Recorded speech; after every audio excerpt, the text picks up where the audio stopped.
Hello everyone. So in the last lecture we have seen the Faraday's law of electromagnetic induction. Okay, so there were the two laws, and in both the laws the EMF induced means in that law we told how the EMF is induced, right? So now there is a one Lenz law which says what is the direction of an induced EMF. Okay, so let's see what's Lenz law saying. It states that the direction of induced EMF is such that it always opposes the main cause of its production. Okay, now it is a little bit difficult for understanding this by reading this statement, but it's a small statement. You can write this in the exam. So let me explain you what do you mean. What does it mean? Okay, so what is the main cause of its production? Right? What is the main cause? So let's again go through the Faraday's law. Okay, I have highlighted one word, change, right? Whenever there is a change in the magnetic flux, EMF is induced, right? So the main cause of the production of its production, that is of the production of the EMF, is nothing but a change. So that in the direction in which the flux is changing, right? The direction in which the flux is changing, the induced EMF is always opposite to that direction. Okay, the main cause is nothing but the changing of the flux. So the direction in which the flux is changing, the induced EMF is opposite to that direction. Okay, so once again I am reading it for you. Now I hope you will understand it. It states that the direction of induced EMF is such that it always opposes the main cause of its production. Okay, so formula is E is equal to minus n d phi by dt, right? What do you mean by d phi by dt? A rate of change of flux with respect to time. Okay, so you know that the derivative of a constant value is 0, right? Now if the flux is constant, what will become it? It will become a 0. That is, n into 0 is nothing but E will become 0, right? That is why flux should always be changed. Okay, so here from this expression we can say that if the flux is constant, induced EMF will become a 0, right? So E is equal to minus d phi by dt, and what is n here? The number of windings, the number of turns of winding is nothing but n, and the negative sign shows that induced EMF is always opposite to the direction of in which the flux is flowing, right? Next, again, one very important rule which gives the direction of the induced EMF. So it is a Fleming's right hand rule. So let us see what you mean by Fleming's right hand rule. Suppose if the first three fingers of the right hand, that is thumb, then the index finger is nothing but the first finger. Okay, after the thumb, the finger which comes is the index finger, and the next one is middle finger. Okay, so if the first three fingers of the right hand are mutually perpendicular to each other, what do you mean by mutually perpendicular? That all the three fingers must be perpendicular to each other. Okay, all the three fingers. So you can see the diagram below. It's given that. Okay, it is given the action how you have to stretch your finger. So if the thumb indicates the direction of motion of conductor, okay, and the first finger is pointed in the direction of magnetic field, right? Magnetic field means in the direction of magnetic flux. Then the second finger will indicate the direction of induced current or induced EMF. Okay, thumb indicates the direction of motion. First finger indicates the direction of magnetic field or magnetic flux. Then the second finger will indicate the direction of current. It is very simple. Just remember, if you remember this diagram also, then also you can write it your own, right? In the diagram it is given that for the thumb it is given the motion, first finger is given the field, that is magnetic field, and second finger is the direction of current.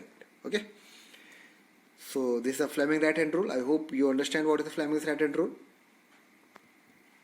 Okay, now next let us see what are the types of induced EMF. So we have seen that how the direction of the induced EMF is given, right? Now let us see what are the types of the induced EMF. Okay, so basically there are two types: statically induced EMF and dynamically induced EMF. Static means standing, means not moving, right? And dynamic means it's moving. There is something which is moved in the dynamic. Okay. So statically induced EMF is again two type. Is again classified into two types: self-induced EMF and mutually induced EMF. So let us go one by one and understand what is all this induced EMF. So first one is dynamically induced EMF. Okay. So you can see the diagram in the dynamically induced EMF. Okay. So there is a two magnets. Okay. Current flux is always flow from north pole to south pole, and that flux is cut by one conductor. So you can see here we can use the Fleming's right hand rule to denote the direction of induced EMF, right? So the thumb indicates the direction of motion of conductor, and the first finger is indicating the direction of flow of flux, that is from north pole to south pole. You can see in the diagram. In that way, the second finger will indicate the direction of flow of current, right? Means that conductor, the current is flowing from the conductor, that is from top to bottom, right? You can, according to Fleming right hand rule. Okay. So let's come to the topic. Okay.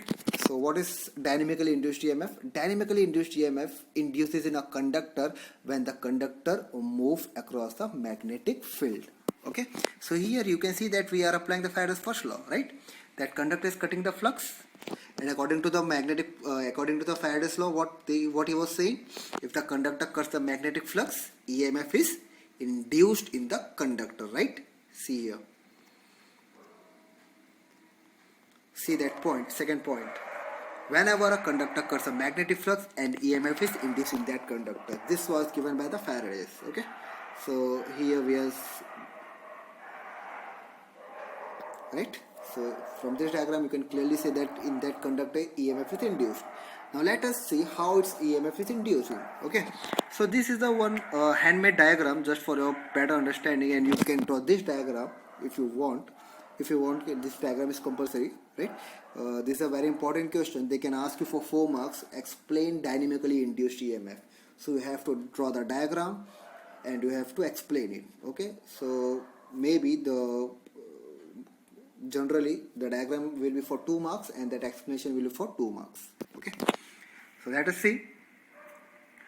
Consider a conductor of length L placed in the magnetic field of the flux density B. Okay, so that conductor, you can see that there's a one rod, right?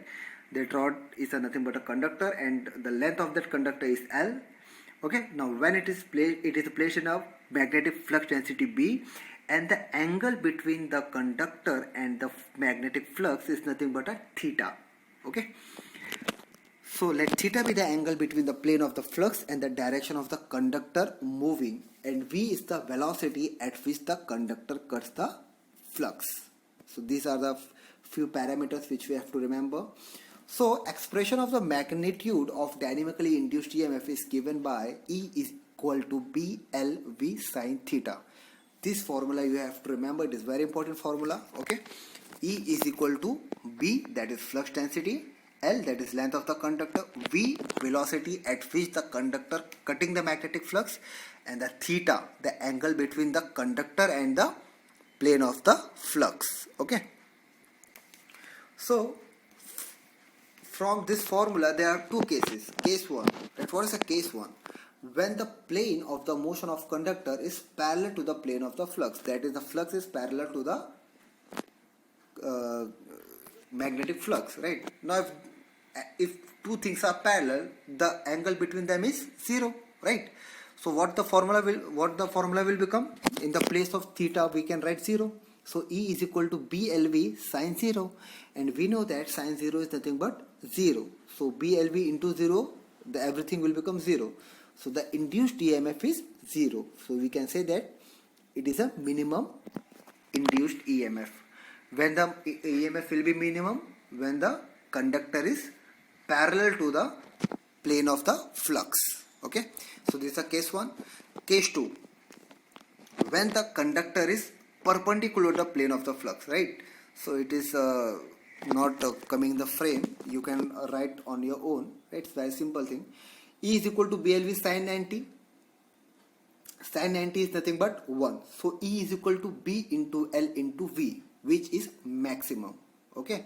So we can draw the two conclusions that when the conductor is parallel, EMF induced is minimum, that is 0, and when the conductor is perpendicular, the EMF induced is maximum, that is BLV, right? And the logic says that if you want to cut the maximum flux, you have to keep the straight, right, conductor, right? If the conductor will be the straight, it will cover the maximum part, right?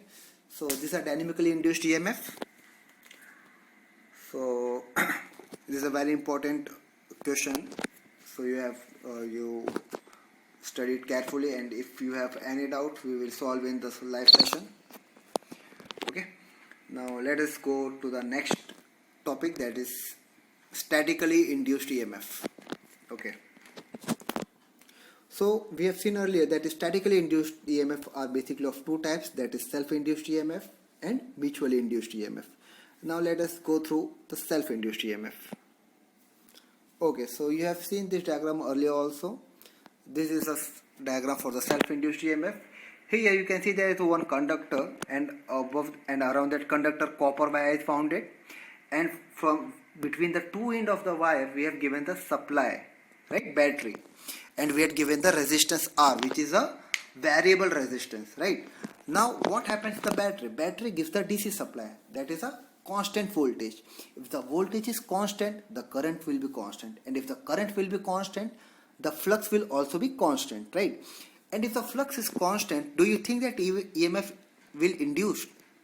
Right? It will not induce. Why? Because Faraday say that if whenever the flux change, then only the EMF induced. But here the flux is not changing, because flux depends on the current, and current is constant because voltage is constant, right? So here we introducing the variable resistance, right? You can see that there is a resistance, and that resistance we have drawn one arrow, right? So what happened? Arrow means nothing but it is a variable resistance, right? So what is the resistance? It opposes the flow of current. So when you will change the resistance, current will also change, right? Because it opposes the current, right? So if resistance is low, current will be high. If the resistance is high, current will be low, right? So when you change the resistance, current will also change, and if the current will be changed, flux will get changed, and if the flux will get changed, then according to Faraday's first law, EMF will induced in that conductor itself, right? So the EMF induced is nothing but a self-induced EMF, right? Because it is inducing the EMF itself in the conductor, right? So let us go through the points, you will clearly understand. EMF that produce in the coil due to the change of its own flux, right? It producing the flux, but that flux is changing. So according to Faraday's law, EMF is inducing in it. So EMF that produce in the coil due to the change of its own flux link with it, right? So if the current of the coil is changed, then the flux link with its own turns will also change, which will produce an EMF, and that EMF is known as self-induced EMF. Okay, so this is the first step, self-induced EMF. Now let us go for the mutually induced EMF. Okay, so this is the mutually induced EMF. Now this is a handmade diagram for your better understanding, right? So here there is a two coil, right? There is a two electromagnet. Now we can say that coil is a more common word, right? Instead of electromagnet, we can use the word coil. So coil is nothing but a wire. If a copper wire is wounded on the conductor, it becomes a coil. Okay, so there is a two coil C1 and coil C2. C1 is on the left hand side and coil C2 is on the right hand side. Okay, so you can see that on in the circuit of the coil C1 there is a one supply, one switch which is denoted by S, and there is a one variable resistance RS, right? But on the coil C2 there is no supply, there is a no resistance, only there is a one circle. In that circle there is an arrow. You can while you make your own notes, you can write G there. Okay, so G is nothing but a galvanometer. What is the function of galvanometer? It detects the current, right? It senses the current. If there is some current will flowing, it will deflect. Okay, so now the most important thing is that only the supply is given to the coil C1. Coil C2 have no supply, right? So let us see what happens, why it is known as mutually induced EMF. Let us see. Okay, in the coil C1 we have given the supply, right? Just like self-induced EMF, here we have given the supply. What will happen when the supply is given? Current will flow, flux will flow, but that flux is a constant, right? Because the supply is a DC supply, there is a battery. Okay, there is not an alternating current, this is a DC supply, but we have given the variable resistance. You can see RS, right? There is a variable resistance. So what will happen when the resistance is changed, the current will also get changed, and when the current will change, the flux will change. And if the flux will change, you can see that the changing flux is also linking to the coil C2, because coil C2 is placed very nearby, very closely to the coil C1, right? So what will happen, that flux will also link to the coil C2, right? And the flux which is linking in the coil C2, it is a changing flux or constant flux? It is a changing flux, right? So according to Faraday's law, if the flux link with the coil C2 changing, EMF will get induced in the coil C2, right? And that EMF is known as mutually induced EMF, right? Why it is a mutually induced EMF? Because it is not producing on its own. It is getting that flux by the other coil, that is coil C1. Okay, so let us go through the points one by one. Coil C1 consists of N1 turns, right, winding off, and coil C2 consists of N2 turns. A switch S is connected to the battery and a variable resistance R are connected in a circuit consist of a coil C1, that is on the coil which is drawn on the left hand side. Galvanometer G is connected to the coil C2 to sense the current through the coil C2. Okay, so only the galvanometer is connected to the coil C2 and nothing else is connected in the coil C2. Now let us see what happens. Since the R can be changed, the current I will also be changed, which result into the change in the flux. Okay, as a part of this flux complete its path to the coil C2, and this flux is known as mutual flux. Okay, you can see this, some flux from coil C1 is linking to the coil C2, right? So the flux which is going to the coil C2 and completing its path is known as mutual flux. Means the flux which is shared by the coil C2 is known as a mutual flux. The mutual flux will also be changed, and hence according to Faraday's first law, there will be an induced EMF in the coil C2. This induced EMF is known as mutually induced EMF. Okay, so this, due to this EMF, the current flowing in the coil C2 is sensed by the galvanometer. Okay, what is the function of the galvanometer? When the current will flow, it will get deflected. So this is nothing but a mutually induced EMF. Why it is known as a mutually induced EMF? Because the coil C2 is getting EMF is induced in the coil C2 because of the coil C1. Okay, so this is nothing but a mutually induced EMF. I hope all your doubts are clear, but still if you have some doubt, we will solve it in the live session. Okay, thank you. With this our chapter is completed. Thank you very much.